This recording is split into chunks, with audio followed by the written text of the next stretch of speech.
everyone, and welcome to the Political Profile with me, Kweku Ba. As you are aware, we talk to dignified people and specifically about politics in this country. Today, we are in the office of a very astute politician and also an agronomist. We talk about his life, we talk about politics in Ghana, especially on the economy and also Ghana's safe fight. I'm talking to no other person than Dr. Michael Abu Sakara Foster. He's our guest for today. Take a short break, we'll be back with the conversation.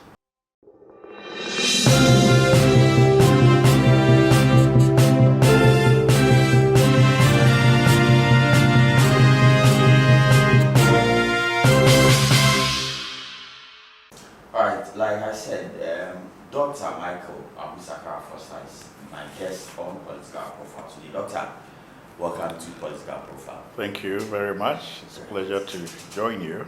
It's a pleasure on the show. For having us. So, for first timers, for the youth who are just hearing of Dr. Abu Sakara, who would you tell yourself as? Oh, well, I'm a very simple family man.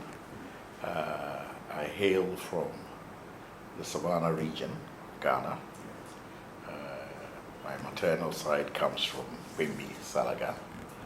And my father's side from Bole, Mankuma. Right. So I'm a Gonja, a Guan, raised in that tradition until I was about 12 years old. Then I went to England for my secondary school, university, up to PhD. Then I started working internationally, various organizations. I did that for about almost 25 to 30 years. Then I decided to come back, settle in Ghana. And during that process, I got involved in politics. So politics has been a very small part of my life. Right. Since you mentioned that politics has been a very small part, so let's talk about other things that people don't know about you, because when we talk about Ghanaian politics, I'm sure most people know about you. So what other sides don't people know? Yeah, I think the first thing is that I consider myself a village boy at heart. Even though people would say I was born into privilege because my father was a district commissioner and I came from chief's houses. I lived a typical village life, you know, and he used to send us on holiday to stay with our relatives. And we all used to wonder why he did that, but now we know he wanted us to understand what the real life was in the village, and we're all grateful for it, that we learned that. Because now we can have empathy with how other people live, empathy with how their aspirations are not being met. And then we can also look on the other side at ourselves in the cities. What is it that we are doing, which is either helping or not helping the situation, and what can we do more? I think those are the issues that first drew me to development work. And because of that, I studied agriculture and development. And then after a period, I was posted to various countries. I was in Zambia for 4 years as a junior scientist. Then I was promoted. I became a senior scientist in Tanzania for 7 years. And then after that, I became the country director, one of the youngest at the time. And then I started looking after the East and Southern African, countries. And eventually, I became the liaison for the World Bank and my organization near to the time when I finally resigned. And I resigned because we had spent almost 27 years outside, and our children had grown up, and we ourselves made up our minds that by the time we were around 50, we would come back and live in Ghana, since we had not really lived in Ghana at all. So we came back, and as we started living in Ghana, we started seeing the patterns, similar patterns of challenges and development, similar to the other countries that we'd lived in. But somehow I think you're always jaded when you leave a country and you come back to it, because you feel some nostalgia. You thought things were so much better when you were there. So we thought to ourselves, okay, why don't we do our part to try and make things a little better? And my colleagues, who had always been much older than me, because I got involved in international development when I was very young, I was 25. Most of them were in their 30s, mid-30s to 40s. By that time, they had retired. Those I met outside who were Ghanaian, they'd come back to Ghana. And some of them were involved in political activities, and they tried to, or they effectively achieved their purpose of roping me into it. And at that time, we saw that, oh, maybe the CPP, since they were not in power, and they had the ideological background of Nkrumahism, there would be a good place to begin building and rebuilding the vision that our forefathers had for this country. So we all worked and contributed towards it, but alas, it was not to be for various reasons, which I don't want to go into now. But it is clear that the political space had become dominated by the duopoly, and that even the smaller parties were their surrogates. So you couldn't really do very much with them. But that doesn't mean that you only had the choice of joining them. You also had the choice of cultivating, similar people with similar mindset that were more independent and were looking for a better way, So this is basically what encouraged us to begin looking at the national interest movement. What are the things that have held us back as a nation from achieving what it is that we can achieve, to become who we can be, and we know we can be as Ghanaians, because we look around us and there are other people, our contemporaries, who were in primary school with, they've now finished, gone to university and left, the Singapores, the Malaysians. So why are we still in primary school? We're in P6 boasting that we're coming first when our colleagues have finished university. So we need to do something. And I think it was this background that propelled a lot of people, especially those who had been outside or were near the end of their professions, to try and come together.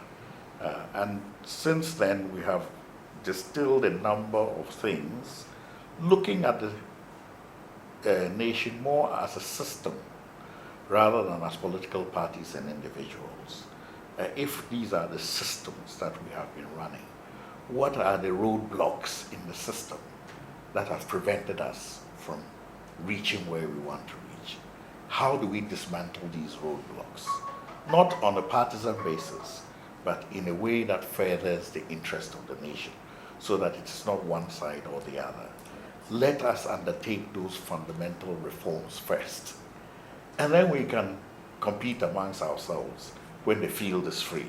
But if the road is still blocked and the roadblocks are still there, what are we competing amongst ourselves for? We find ourselves back at the same spot that we started, or we may even start to roll backwards. And this basically is what we have come to find, that when we first came in, we thought that, Ghana is a plane on the tarmac ready to take off. Nobody should miss this flight. Let's all get on board and do our best to make it a nice flight to a nice destination. But now the plane is sitting on the tarmac, pilots have got out, the air hostesses have left, some have even taken the drinks and sold, the engineers have removed the tires of the plane, and then you won't take off, but you won't let another plane land. So that's where we find ourselves. So there's a need for a big rethink, and this is not to slight anybody per se. It is to take a serious look at where we are now and know that unless we make some fundamental changes, we are not going to take the next step and make the next leap forward, because we've got to the bottom of the barrel. If we didn't know before, we all know now. All the indices have run away from us. We've seen the depreciation that is happening with the slide of the CD. We've seen the rising cost in food inflation. We've seen the rising cost in fuel. Of course, there are global drivers at a time when the world itself is facing recession. But Harmattan doesn't affect everybody equally. Some people's lips were already dry. Those people will have cracked lips. So the point is that those countries which were least able to resist any further turbulence are the ones that are going to suffer the most. And they're not suffering only because of the global drivers. They're suffering because of some of the inherent weaknesses in the system that we have not corrected. Right. So, not to cut you short, but you mentioned the inherent system. You as an agronomist, let's talk about culture. What are we not doing right? Because we have the fertile lands, we have river bodies, we have people who are willing and ready to farm and feed in Ghana. What are we not doing right? Well, I think one of the biggest problems that we have is to think of the sectors as standalone sectors, which if we get this one right, everything else will be okay. That's not how the economy works. The economy is like a pyramid. If you want to build a pyramid that is pointed and high at the top, you have to first get the base right, and then you build the base, and then you move up to the top. So everybody understands that whether we admit it or not, whether we say it or not, agriculture has been the base of the economy, with a significant number of our population, over 60%, some say, involved in it. Before 40%, 49% of our GDP used to come from there. It's now come down to the upper 20s, 27%, thereabouts. Not because we are not producing as much, but simply because other sectors have grown to catch up with it, especially the service sector. Now, some people begin to say, oh, agriculture has collapsed because the percentage to GDP has gone down. No, it's a part of a pie. But having said that, agriculture has not grown and evolved to where it can keep pushing the other sectors of the economy so that they have optimum synergy. They reinforce each other. And that is because the policy environment around agriculture is not conducive to our own indigenous, or let's say local producers and processors. I mean that, one, the cost of capital. You see, first of all, agriculture, you have to compete with other people. You don't just farm, feed your people, and then that's it. No. Other people are also fighting to feed your people. And when your goods are not at the same price as theirs, other people win your own domestic market. So if you cannot win your own domestic market, what are you talking about export markets for? So we have to win in our own domestic market first. And the things that decide whether you win in your own domestic market or not are the prices for your food stuffs and your products. So at the marketplace, you take the price because other people will be selling their goods there at the same price. And you work backwards from what did it cost to bring this thing here, wholesale. And now that it's broken down into retail, what is it costing? To bring it here wholesale, what was the transportation cost, etc.? Where did it come from? The rural markets before the urban markets. All those are transaction costs. The land, the cost of capital, the cost of inputs, what did those cost? Whenever you ask what something costs, also ask what your competitors pay. It's not just, you can't live in a vacuum. Are you with me? You can decide that you want to close your eyes and live in the vacuum and do whatever you want to do. But when you come to the market, the price will put all of you together. So at the end of the day, that is where our main problem is, in the sense that we have very high transaction costs. The questions are several, but the fundamental ones are, one, what do you pay for money that you borrow for agriculture? What is the cost of capital? What do your competitors pay? Number two, the tractors that you are going to use, you don't manufacture them here. You import them. They're transporting them over the ocean. Somebody has to sell and make some profit. So already the person who buys it where it is being made, he has advantage over you. Even the maintenance of it. The inputs that you are going to use, you don't manufacture them here. They manufacture them there. You import them. Are you with me? and then you transport them all around the country before they are put in the ground. Fertilizer by itself doesn't do anything. The seed part of it is there. Our seed growers, how competitive are they? They produce seed. Have they been paid for the seed?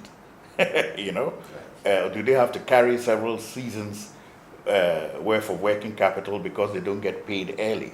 All those issues feed into what the transaction costs are, and then they feed into the final price in the marketplace. So when the farmers say that we cannot compete, you can't just tell them, oh, go and do harder. No, some of the issues don't concern him. He has no influence over them. And those are the major policy issues around there. What is your trade policy? What tariffs are you charging? You know, and on goods, what taxes are you charging? Consider diesel, you know, it's up to 60% tax on diesel. So if I'm driving an Uber and passengers come and go, I can pay, you know, for the fuel, pay for the tax on top of it. But what about the man who's using it for plowing the land? Who has to wait another 4 months before he even sees money? And you're charging him the same tax?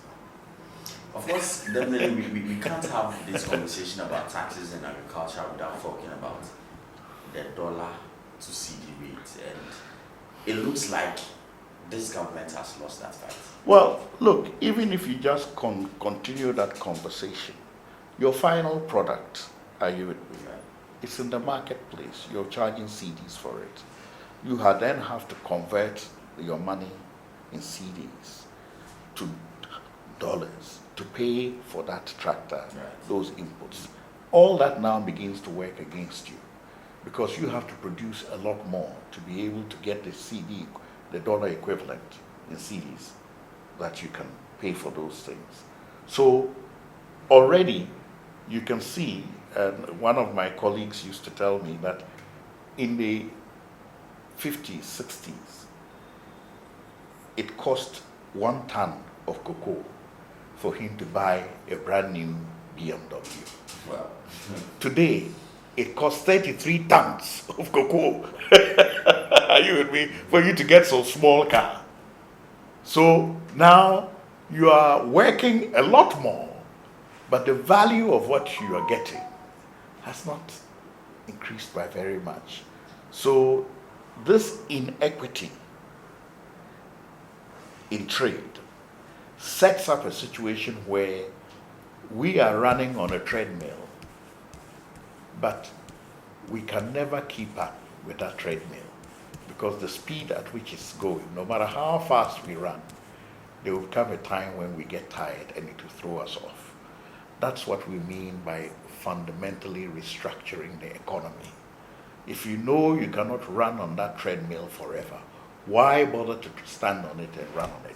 Find another path to where you want to go and restructure it in a way that fits in with where you are in the global situation.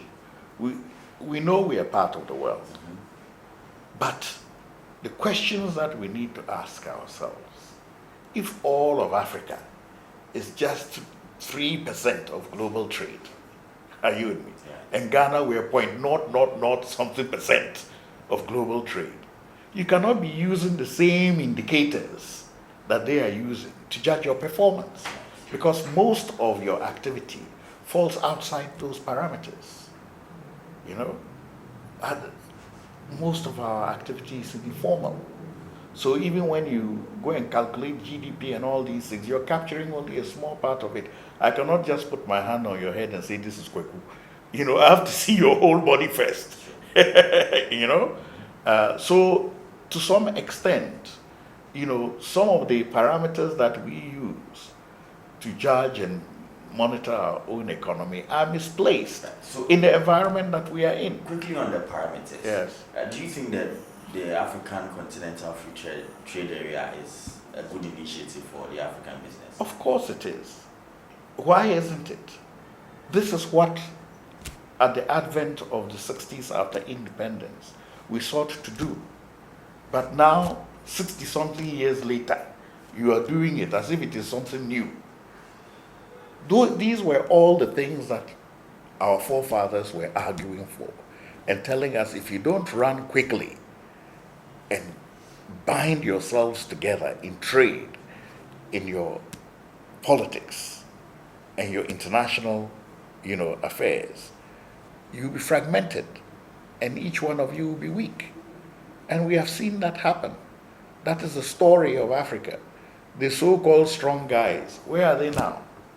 Look at our biggest boy on the continent in Nigeria, who should be, standing tall, and with all of us holding his legs. They have their own challenges there. Look at Libya, who was making advancements. At least we felt, okay, he could lift us up small. Also finished. As for Egypt, they've turned their attention completely. And other countries that could have come up, they have not come up. Then that's because we all stood alone.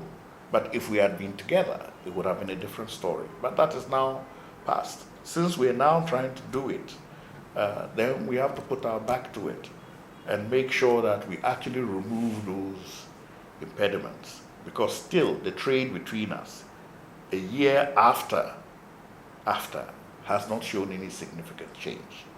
So we will only be able to judge this maybe 10 years from now, 5-10 years from now, to see whether the inter-African trade has started to go up. But that will not go up if we are standing at our borders blocking it. You cannot be blocking something and expecting that just because of a nice speech, it should suddenly go up. We have to remove those barriers and allow the free movement of peoples, genuinely free movement. In that sense, I feel that the East and Southern Africans, for some reason, have an advantage over us in West Africa. For them, they were under one linguistic area, the British, most of them, apart from, a little bit of Mozambique, which was in Portugal, and then Angola, etc. Most of them were under the Anglophone sphere of influence.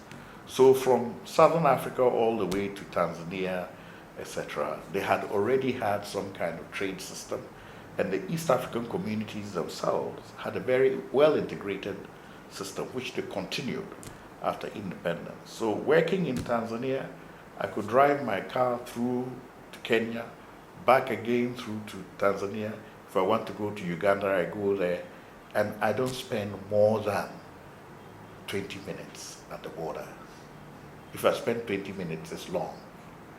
Why? Because they all have common things, just like driving this car in the same place, and they don't go out of their way to make life miserable. They rather embrace each other, and that was also because of the linguistic, the common language. When you arrive there, you speak to them in Swahili, karibu ndugu yangu, yes, they treat each other as brothers. Right. But we haven't got that in West Africa. You cross the border and they're looking at you. The Frenchman is looking at the Englishman, and yet we're both Africans. One of the recent menace in Ghana that's, I think, being on almost everyone's lips is Ghana. The mining sector contributing 40% to GDP, but also turning out to be a menace. How do we fight this? Well, I think first of all, we have to take it out of the context of fighting something. It means you want to kill that thing. You don't want to see it at all.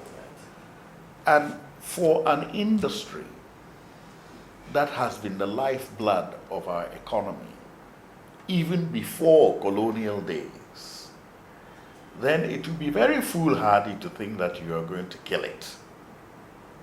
Are you with me?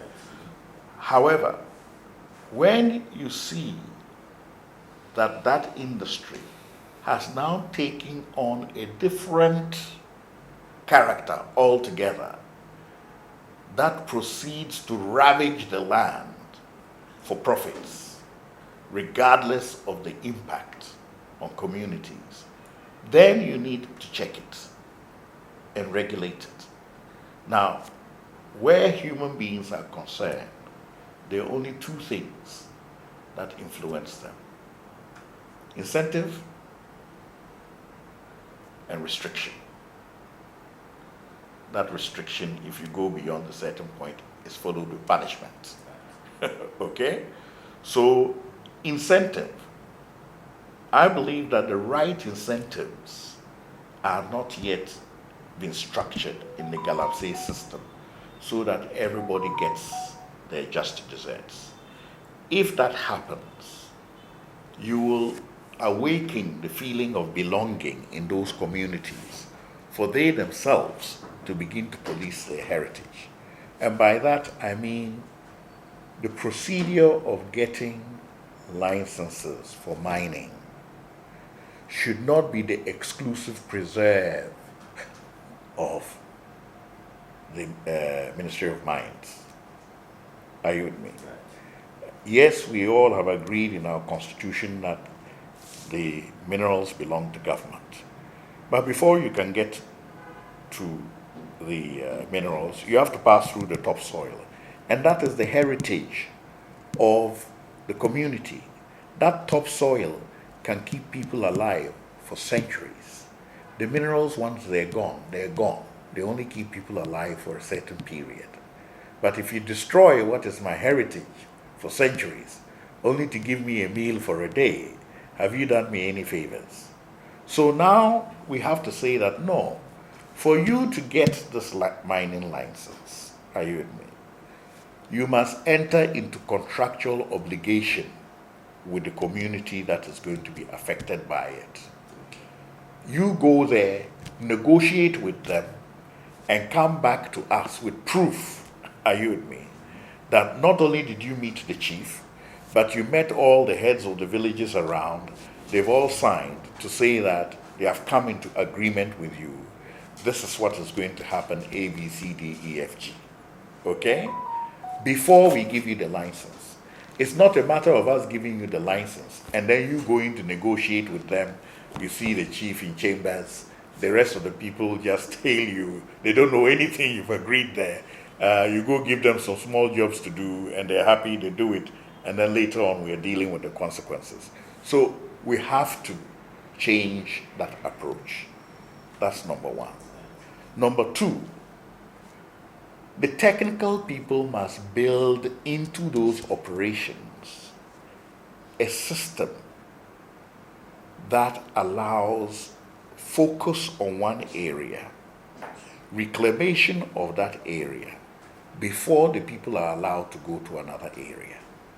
And then we take a percentage of the revenue that will be gained from the mining to be able to reclaim the land and also plant on the land and create industries around there. Focusing on one area. Yeah. Won't it also bring about congestion? Because if No. all these people are supposed to focus on a certain area. No, I'm not saying you move the whole people from all the country to one area. Sure. I'm saying if it is in this village, we divide the village into sectors. Sure.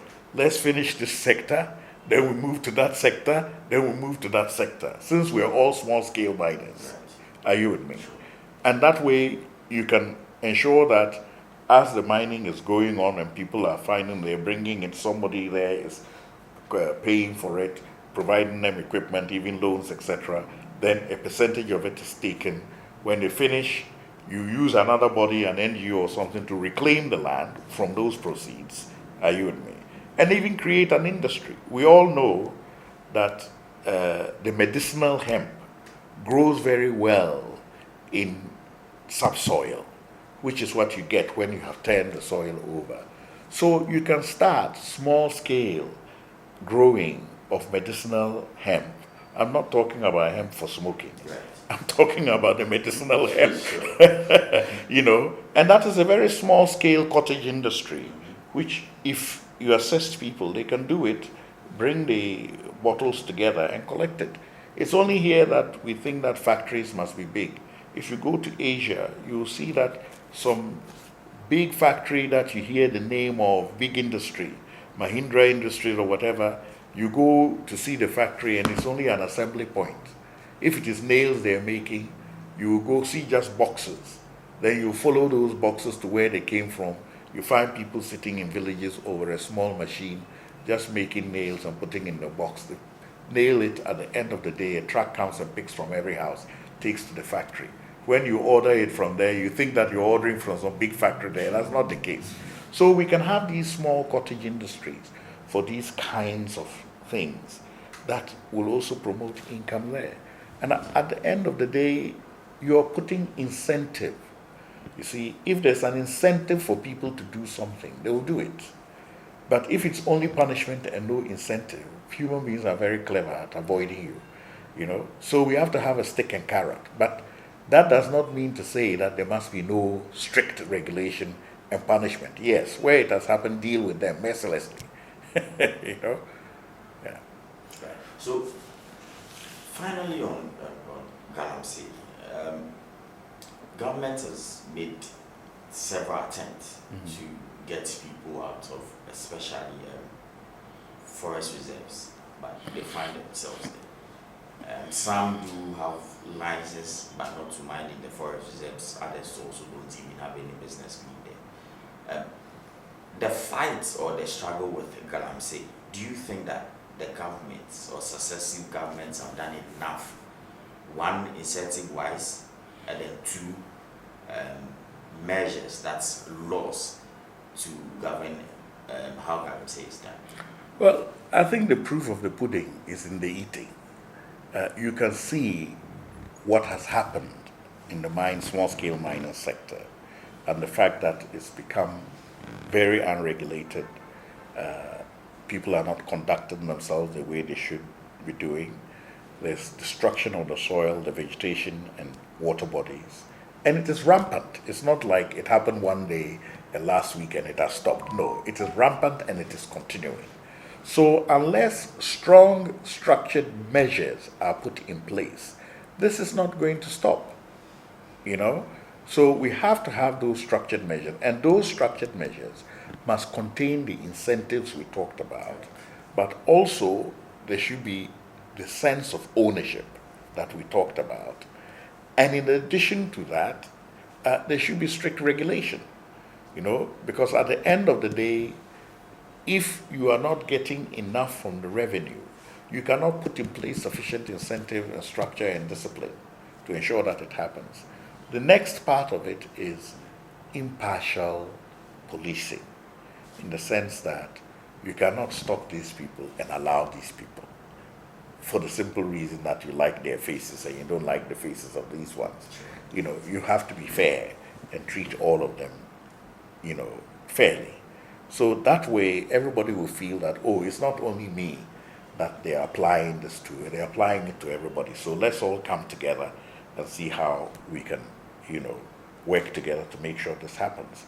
But to say that you are stopping it completely, I think if that can only be a temporary measure whilst you put in place a system of incentives, structure, and punitive measures for breaking of the law. Once you've done that and you make sure it is being done properly, nobody will complain. Is Ghana the only place with gold in the world? There are other countries that have gold. Do you see this happening over there? And the fact that, you know, this is happening so rampantly and so brazenly suggests that, you know, authorities have been compromised, you know, and therefore we need to look at that area also very critically to make sure there are no conflicts of interest, or where there are conflicts of interest, those are removed so that policing can be done properly to ensure that everybody feels they're being treated fairly. People sometimes throw up their hands and give up on Ghana. I'm not one of those people. I genuinely believe in Ghanaians because I know that Ghanaians, when you treat them fairly, even if they don't get what they want, they will agree and work together. But if you don't treat them fairly and somebody feels somebody is being favored over another, you will never get their support. Right. Before we wrap up on the conversation, I'll come back to your political life. In 2008, you came as a running mate for Dr. Papa Kusi. 2012, you held the flag for them, and 2016 you come back. What happened? Well, it's a simple reason, as I told you. When I was here, I finally decided to settle in Ghana around 2005, 2006. I was based here at that time and I was working out of Ghana. Then eventually, I decided to turn my focus slowly to focus more on Ghana. But the more I focused on Ghana, the more I got involved in trying to rebuild this alternative. And that's what led me, I would say perhaps untutored into the sphere of Ghanaian politics, even though my family has been in politics and my father was in politics. That was a long time ago. Right. If he had been around, maybe he would have guided me around a bit more. But I went on my own with my friends, and that's what we took on, the challenge that we took on. But it was a big challenge. And I think now, having 15 years later, studying the system a bit more, understanding it a bit more, it's not that you accept what it cannot deliver and say, let's live with only this. But you know why it is not delivering those, and you look for other ways in which the system can be propped up to deliver those other things that we all want to see. So that is what has taken my focus since 2012. Because in 2012, when I was there, I learned a lot of stuff as well. Being leader of a political party in Ghana is not a joke, at least if you're serious about it. If you're not serious about it, you can have a good time. But if you're serious about it and making an impact, it demands a lot out of you. And if you're not careful, it will even ruin you financially and otherwise. But you have to be steady, have your clear focus on what it is you want to achieve, and know that you're involved in a race in which you are not properly equipped in terms of operational machinery. You may have what it takes in terms of your intellect and what have you, and your message. But in terms of the operational machinery to deliver that message, there was a lot lacking. Now, as you turn your attention to building that operational machinery, that is when you meet the resistance. Because you realize that some blocks are there, not because they happen to be there by accident, but they've been put there and they intend to remain there. So now you start wondering to yourself, do people want this house built or they don't want this house built? Because you can't be on the roof, putting on the roof, and somebody is taking away the blocks to sell and the cement, So you have to think outside of that solution. And this is why some of us decided to look at the non-partisan route, because people have come to accept that, as for a party, once you're in a party, they'll take care of you, and so everybody gets in the party so they can be taken care of, and the closer you are to the flag bearer, and the more juicy that party is. So these are all attitudes that have developed across all the political parties. But in a party that is struggling to make its mark and claim new territory from two big parties, you have to work harder. And I realize that we as an individual group, maybe that was not the approach, and that we should look at a broader spectrum of Ghanaians. One, we will have a greater critical mass. Two, you will leave your prejudices behind and focus just on what is in the national interest and what is of immediate relevance to contemporary times, and stop dwelling on historical issues. We have our own fight to fight. We are not going to fight our grandfather's fight. Right. They fought their fight. Mm-hmm. Now they've handed the baton to us. We have to fight our fight. And the monster that we are fighting is even bigger now because it has grown. It is well fed. And that is the monster of individualism, personal interest, which takes precedence over national interest, and so on and so forth. So now we are fighting the cause of the common good. And those are the two big battles that are being fought in this world. The common good and the individual personal interest. Those are the two battles. And in every country, they're being fought. But we have to find a way of fighting it so that we bring our generation together instead of separating them. I want to be direct with this question. Did the CPP as a party disappoint you? No, I don't think that I will lump all of them together in that way. I think that my generation in the CPP disappointed me, but not the CPP as a whole, because I know of elders in the party who, in fact, up to date, I'm in touch with most of them. You know, I visit them in their homes because I realize the sincerity of their effort. But their time has gone. They're dealing with a different kettle of fish now. And to some extent, you know, if you have a problem child in your house, you never want to accept it. You know, but the long and short of it is that, you know, I was very moved by some of the support that they gave me. In fact, I would say that the biggest support I had when I was in the CPP came from the more elderly people, because from their widow's mite, they contributed towards me and they encouraged me, and I really felt moved by that. But the fact of the matter is, this is not their fight. This is the fight of my generation. So it is my generation that I have to galvanize. And if I cannot galvanize those in there, I'll galvanize those around. Sure. Right. So on politics, before we finally call it a day, are we seeing you back in active politics? Are we seeing you bringing up your own party? Are you looking at running on the tickets of CPP again? Well, first of all, I'm not, what would I say?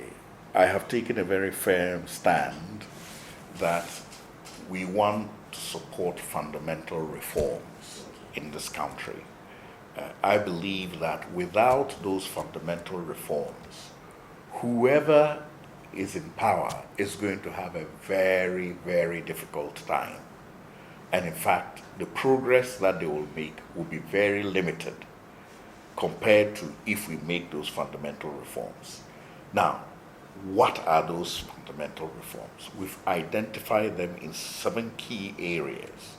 1, we want to eliminate conflict of interest in the executive by ensuring that the system of appointments, certain key appointments, especially those of independent constitutional bodies, are handled differently. And we wouldn't even mind going up to the level of transforming the Council of State into a more independent body that will have some oversight or check system on the executive. You know, we made a decision to go for the presidential system and abandon the prime ministerial system.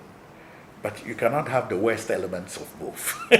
You know, you choose one and then reform it. So I don't agree with the people who say we should go back to the prime ministerial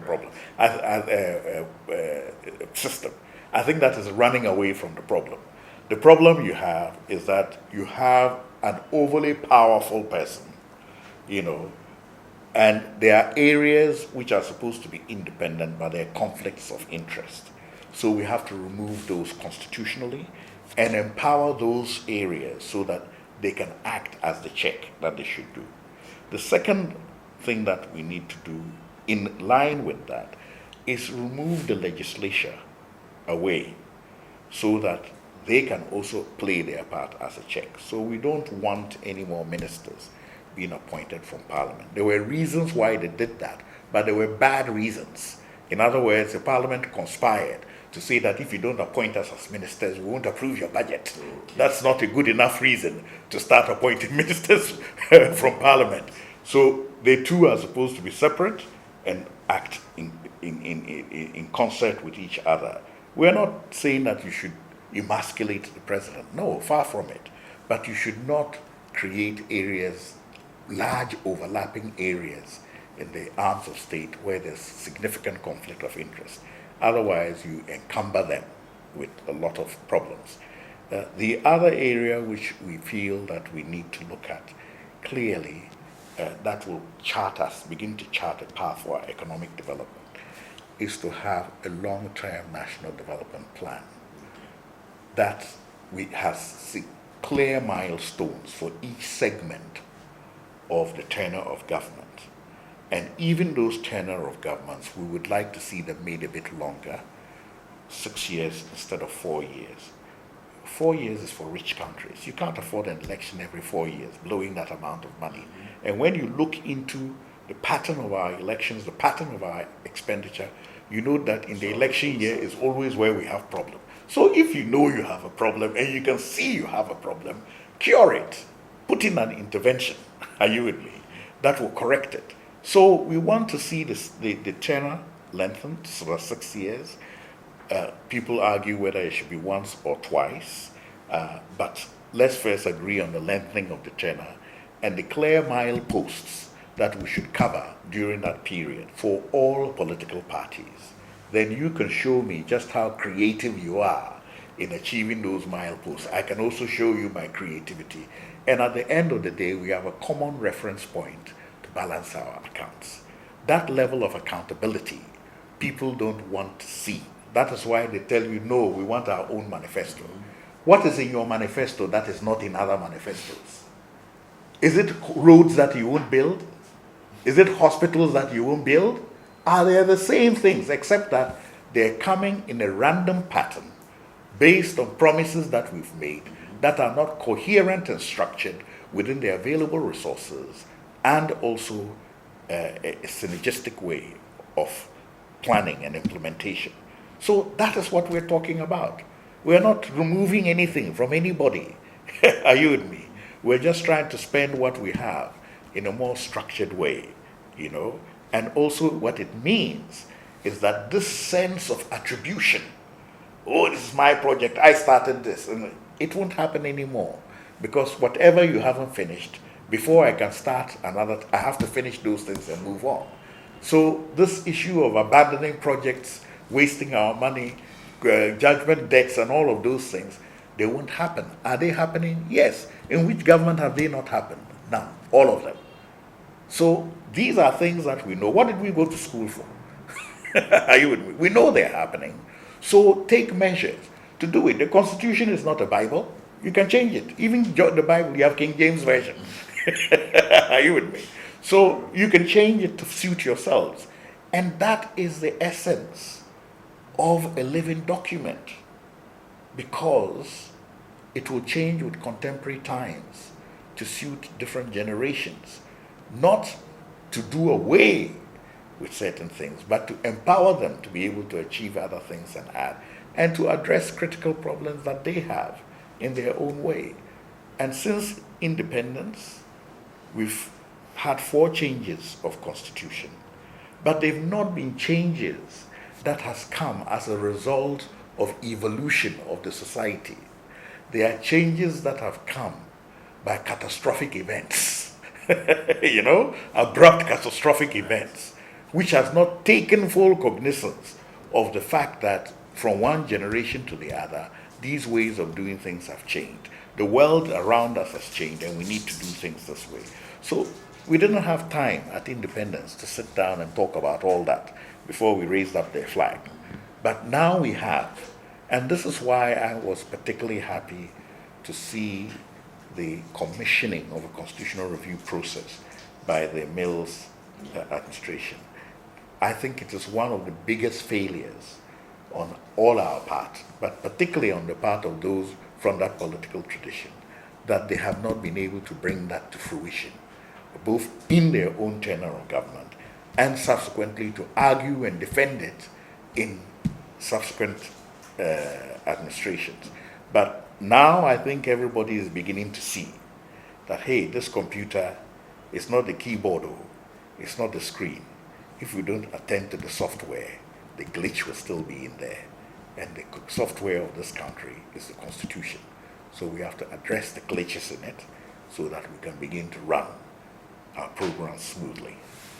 It's been an insightful conversation with Dr. Michael Sakara Foster, touching on very, very delicate issues on governing the country and its vision for the country. My name is Kwekuba. Until next time, we meet again on Political Profile.